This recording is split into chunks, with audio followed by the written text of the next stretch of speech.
রংপুরে প্রথমবারের মতো অ্যানথ্রাক্স শনাক্ত হয়েছে। এতে নতুন করে চিন্তায় পড়েছে স্বাস্থ্য বিভাগ। সরকারের রোগতত্ত্ব রোগ নিয়ন্ত্রণ ও গবেষণা প্রতিষ্ঠান আইইডিসিআর জানিয়েছে, রংপুরের পীরগাছা, মিঠাপুকুর ও কাউনিয়া উপজেলায় অন্তত 50 জনের অ্যানথ্রাক্সের উপসর্গ দেখা দিয়েছে। গাইবান্ধার সুন্দরগঞ্জ উপজেলাতেও 11 জন আক্রান্ত হয়েছেন। এর মধ্যে এক নারীর মৃত্যু হয়েছে।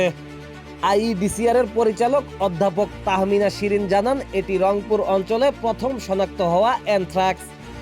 কেন নতুন এলাকায় এ রোগ ছড়ালো তা খতিয়ে দেখা হচ্ছে। প্রাণী সম্পদ কোথা থেকে এসেছে সেটিও অনুসন্ধান করবে আইইডিসিআর।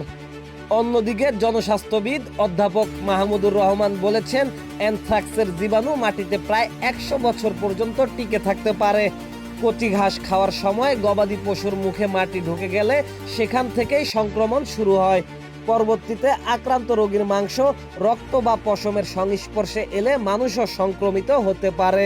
বিশেষজ্ঞদের মতে, অ্যানথ্রাক্সে আক্রান্ত প্রাণীর জ্বর, শ্বাসকষ্ট, লোম ঝরে পড়া এবং শরীর ফেঁপে ওঠার মতো উপসর্গ দেখা যায়। মৃত প্রাণীর নাক, মুখ ও মলদ্বার দিয়ে কালো রঙের রক্ত বের হয়। এসব লক্ষণ দেখা দিলে দ্রুত প্রাণী সম্পদ বিভাগের সঙ্গে যোগাযোগের পরামর্শ দিয়েছে সরকার। মানুষের ত্বক কেটে গেলে যদি অ্যানথ্রাক্সের জীবাণু ঢোকে, তাহলে ফোসকা, চুলকানি ও ঘা দ্রুত কালো হয়ে যায়।